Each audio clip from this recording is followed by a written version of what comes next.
Pilipino ng mataas na panalang pambansa ng Victorias, Ginoong Mark June Condada, at ang pinuno ng kagawaran ng Pilipino sa Divisyon, Dr. Fatima S. Election. Ang mga sumusunod na musikang ginagamit sa pagtatanghal na ito ay para lamang sa layuning edukasyon. Lahat ng karapatan at pagkilala ay nananatili sa kanilang mga tunay na nagmamay-ari.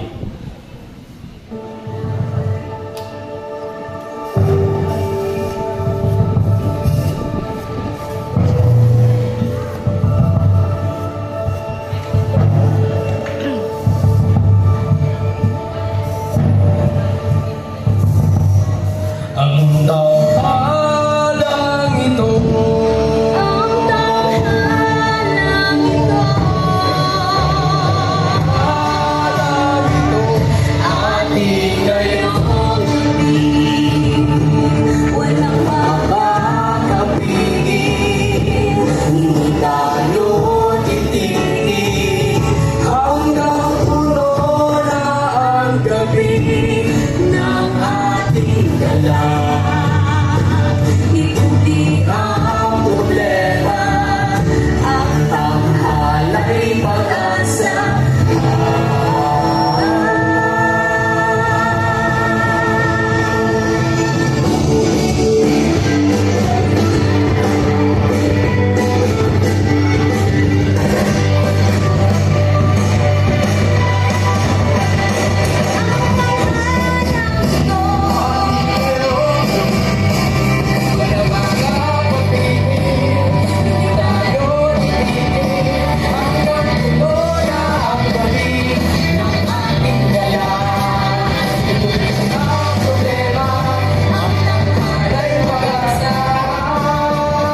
Ang wikang Pilipino at mga katutubong wika, gagawin ng pagkakaisa at pagkakaunawaan, manlalim ng mga salita na kaibigan paniwalaan.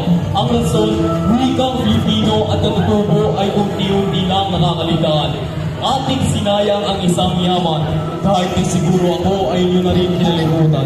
Si Palagpas na hari ng palagpasan. tama, siya nga sa balagtas at siya'y nalulungkot. Tumatangkiling ng sariling atin ay makarangkot. Hindi ba't napakasalimuot?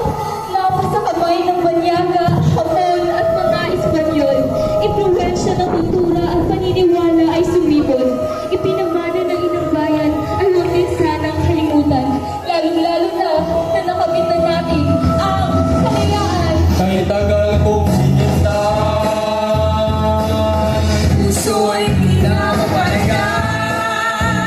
At ngayon ika'y kapiling, ito'y unggoy sa atin. Kaya ngayon, Huwag akong lisanin. kaya ngayon, Huwag akong lisanin.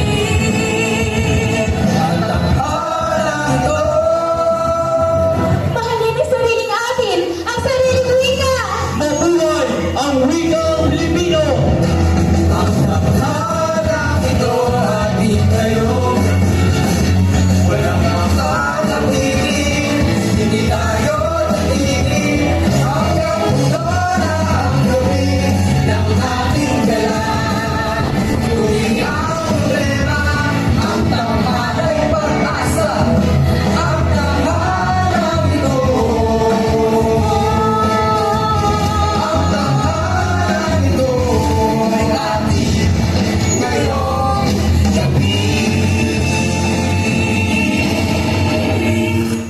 Ito si Alinena at ang kanyang tindahan. Maliit lang pero napakayaman.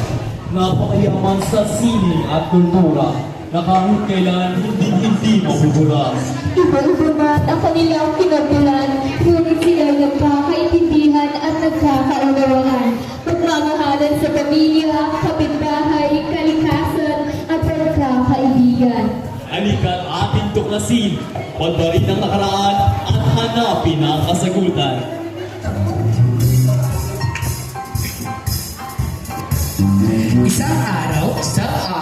Isang araw, pumunta ako sa tindahan ni Aling Nena para bumili ng suka, burger, shampoo, toothpaste, toothbrush, noodles, yun lang.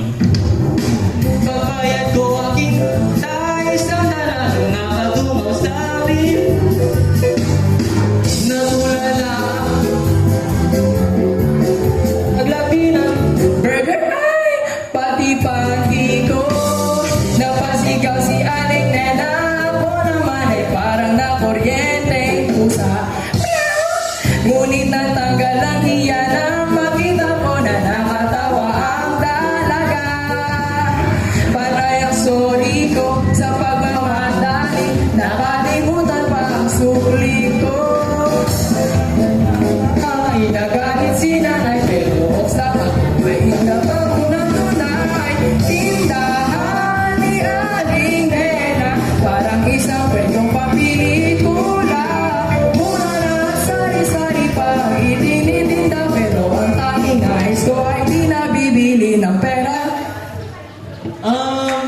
Magandang umaga, maayong buntag, kag maayong aga po, aling nena.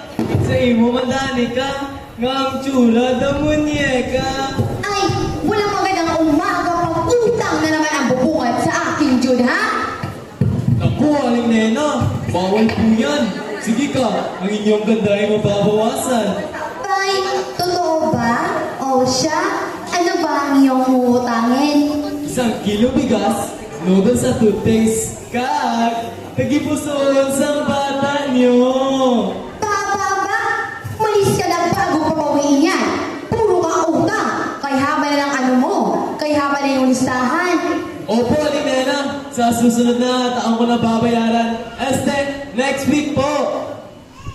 Hi, ito si Jude. Pasaway na batang nilalang. Pero kung magmahal ay hindi nagkukulang. Kagaya ng pagmamahal ko sa'yo, tapat at puro-puro, walang halong pagdududa, yan ang totoo. O siya, dumama na nga tayo dito. Hay, imin nyo, di ko mamulag